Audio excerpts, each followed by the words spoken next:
కాంగ్రెస్ ప్రభుత్వంలో ఉన్న ఒక గౌరవ మంత్రివర్యులు తన కుటుంబ సభ్యుల పేరు మీద కొన్ని భూముల్ని మార్చుకొని 1200 నుంచి 1500 కోట్ల రూపాయల విలువైనటువంటి 85 ఎకరాల బిలా దాఖల్ భూమి. ఈ భూమి ఎవరిది కాదు భూమి అంటే ఆ కోకాపేటలో కేసీఆర్ అమ్మినట్టు నువ్వు కూడా అమ్ము రేవంత్ రెడ్డి. పైసలు లేవు కదా రైతు భరోసాకి. మొన్ననే 400 ఎకరాలు కుదబెట్టి 10,000 కోట్లు తెచ్చుకున్నావు కదా కేంద్రం దగ్గర. గట్ల చేయాలి కానీ ఒక ప్రైవేట్ కంపెనీకి ఎట్లు ఇస్తావు?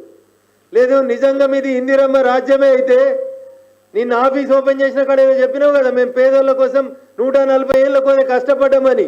అగో 3 తరాలుగా భూమిని నమ్ముకున్న గిరిజన బిడ్డలకి పట్టాలిప్పి ముఖ్యమంత్రి చేతనైతే పైసలున్న నీ మంత్రులు పోలీసులకు చెప్పి అర్ధరాత్రి అపరాత్రి అని లేకుండా 3 రోజుల నుంచి కన్స్ట్రక్షన్ చేస్తూ ఉంటే వెర్ ఈజ్ యువర్ ఇంటెలిజెన్స్ ముఖ్యమంత్రి గారు?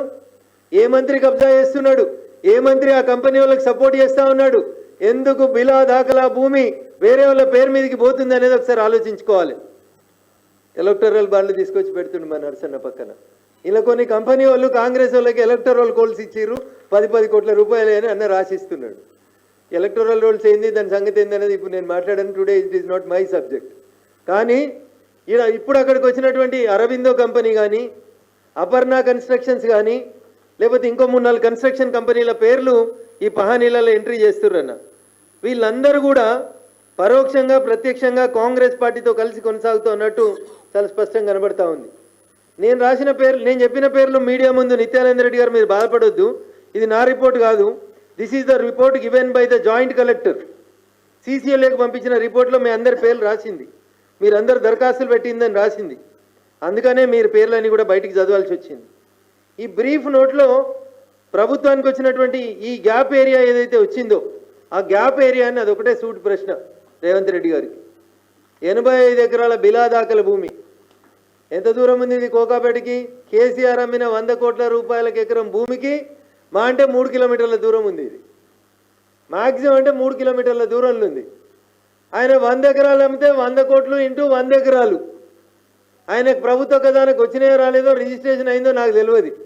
కానీ ఇలా ఈ 85 ఎకరాలు మరి ఎవరు ఏం తీసుకున్నారు, ఎవరు ఏం పంచుకున్నారు, పోలీసు వాళ్ళకి ఏం పోయింది నాకు తెలియదు. కానీ అమాయకులైనటువంటి గిరిజనుల మీద 17 కేసులు నమోదు చేసి హైకోర్టు అక్కడ పని ఆపండి అని చెప్పిన తర్వాత, వాళ్ళని డిస్పోజిషన్ చేయొద్దని చెప్పిన తర్వాత కూడా 85 ఎకరాల భూమి, దాదాపు 1200 కోట్ల భూమి ఈ రాష్ట్ర క్యాబినెట్లో నెంబర్ 2 నెంబర్ 3 నెంబర్ 4 నాకు తెలియదు, ఆ నెంబర్లు ఏడేసిరో నాకు తెలియదు. కానీ అక్కడ వాళ్ళ వెనకాల జాకెట్ల మీద అయితే సచిన్ టెండూల్కర్ లేక 9, 10 నాకు కూడా తెలుస్తుండే.